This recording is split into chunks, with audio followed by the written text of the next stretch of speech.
Chapter 5 of Pride and Prejudice by Jane Austen. Chapter 5. Within a short walk of Longbourn lived a family with whom the Bennets were particularly intimate. Sir William Lucas had been formerly in trade in Meryton, where he had made a tolerable fortune, and risen to the honour of knighthood by an address to the King during his mayoralty. The distinction had perhaps been felt too strongly. It had given him a disgust to his business, and to his residence in a small market town, and in quitting them both he had removed with his family to a house about a mile from Meryton, denominated from that period Lucas Lodge, where he could think with pleasure of his own importance, and, unshackled by business, occupy himself solely in being civil to all the world. For though elated by his rank, it did not render him supercilious. On the contrary, he was all attention to everybody. By nature inoffensive, friendly, and obliging, his presentation at St. James's had made him courteous. Lady Lucas was a very good kind of woman, not too clever to be a valuable neighbour to Mrs. Bennet. They had several children. The eldest of them, a sensible, intelligent young woman about 27, was Elizabeth's intimate friend. That the Miss Lucases and the Miss Bennets should meet to talk over a ball was absolutely necessary, and the morning after the assembly brought the former to Longbourn to hear and to communicate. "You began the evening well, Charlotte," said Mrs. Bennet, with civil self command, to Miss Lucas. "You were Mr. Bingley's first choice." "Yes, but he seemed to like his second better." "Oh, you mean Jane, I suppose, because he danced with her twice. To be sure, that did seem as if he admired her. Indeed, I rather believe he did. I heard something about it, but I hardly know what. Something about Mr. Robinson." "Perhaps you mean what I overheard between him and Mr. Robinson. Did not I mention it to you? Mr. Robinson's asking him how he liked our Meryton assemblies, and whether he did not think there were a great many pretty women in the room, and which he thought the prettiest, and his answering immediately to the last question, 'Oh, the eldest Miss Bennet, beyond a doubt. There cannot be two opinions on that point.'" "'Pon my word! Well, that is very decided indeed. That does seem as if... but, however, it may all come to nothing, you know."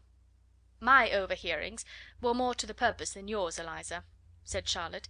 "Mr. Darcy is not so well worth listening to as his friend, is he? Poor Eliza! To be only just tolerable! I beg you would not put it into Lizzie's head to be vexed by his ill treatment, for he is such a disagreeable man, that it would be quite a misfortune to be liked by him. Mrs. Long told me last night that he sat close to her for half an hour without once opening his lips." "Are you quite sure, ma'am? Is there not a little mistake?" said Jane. "I certainly saw Mr. Darcy speaking to her." "Ay, because she asked him at last how he liked Netherfield, and he could not help answering her. But she said he seemed quite angry at being spoke to." "Miss Bingley told me," said Jane, "that he never speaks much, unless among his intimate acquaintances.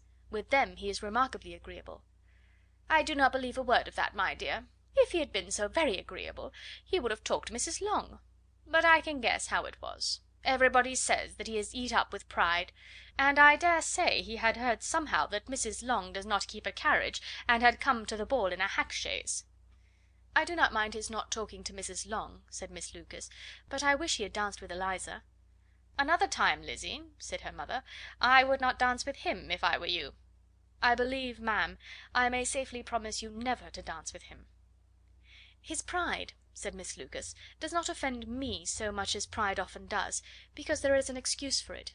One cannot wonder that so very fine a young man, with family, fortune, everything in his favour, should think highly of himself. If I may so express it, he has a right to be proud." "That is very true," replied Elizabeth, "that I could easily forgive his pride if he had not mortified mine." "Pride," observed Mary, who piqued herself upon the solidity of her reflections, "is a very common failing, I believe. By all that I have ever read, I am convinced that it is very common indeed, that human nature is particularly prone to it, and that there are very few of us who do not cherish a feeling of self complacency on the score of some quality or other, real or imaginary. Vanity and pride are different things, though the words are often used synonymously. A person may be proud without being vain. Pride relates more to our opinion of ourselves, vanity to what we would have others think of us." "If I were as rich as Mr. Darcy," cried a young Lucas, who came with his sisters, "I should not care how proud I was. I would keep a pack of foxhounds and drink a bottle of wine a day."